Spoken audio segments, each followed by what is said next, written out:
Hey guys, welcome to Gardening Upbeat and I hope you are doing very well. Dieffenbachia or Damken is one of the most popular indoor or house plants. We often find this plant in many places simply because it's a low maintenance plant.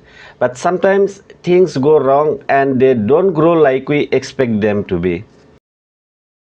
For example, here you can see my Dieffenbachia plant which is looking really bad. Well, I thought to work on my plant so that I can make it look much more attractive. Something like this, as you can see on this footage. Right here you can just compare before and after result. Did the same thing in one of my other plant too. This is how it was looking few months back. And now this is the result. Growing happily and I am happy too.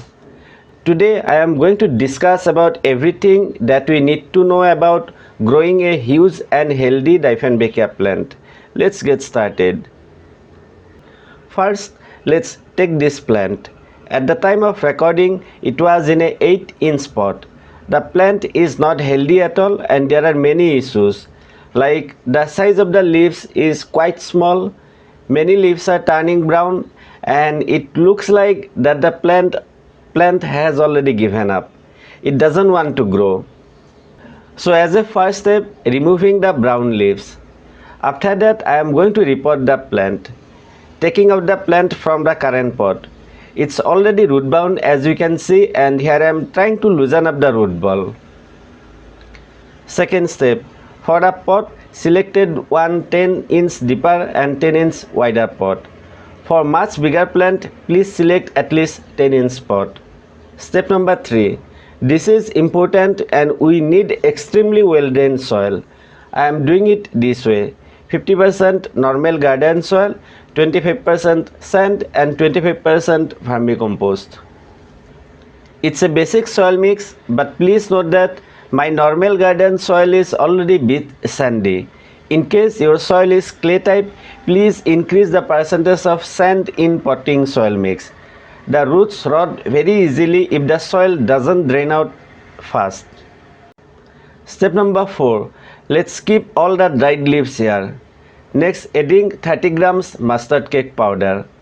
Adding one more component and it's around 50 grams bone meal.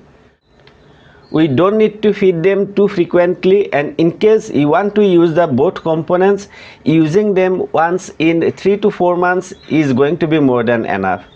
But nowadays I am feeding them with other method. Please keep watching to know more. Please note, we can start repotting them from January end onwards as they start to produce new offshoots from March, April. We can still do it in summer but avoid doing this in winter as it's the dormancy time.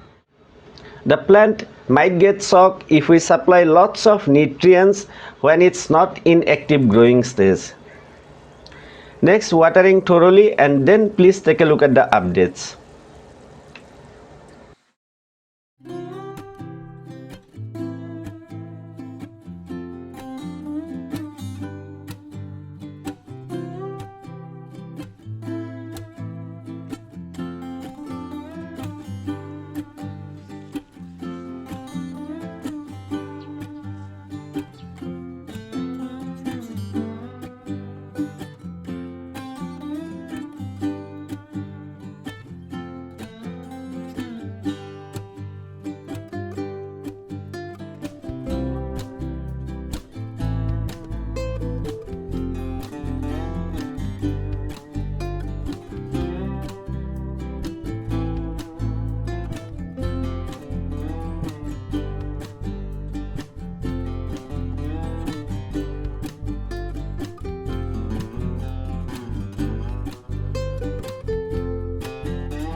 It's the result after 135 days.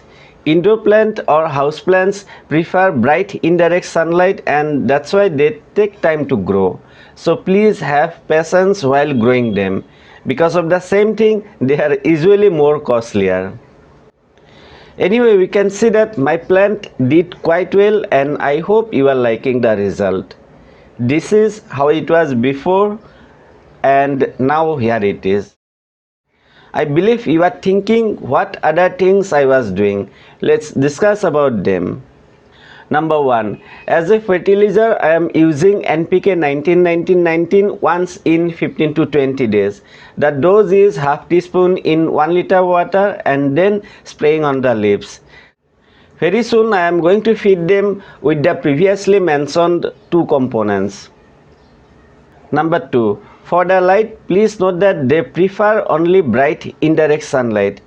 As of now, I am keeping both these plants in my balcony itself. I have other taller plants just in front of them, and because of that they don't get direct sunlight. In fact, few minutes of direct sunlight is not a big deal. But please look for symptoms like this.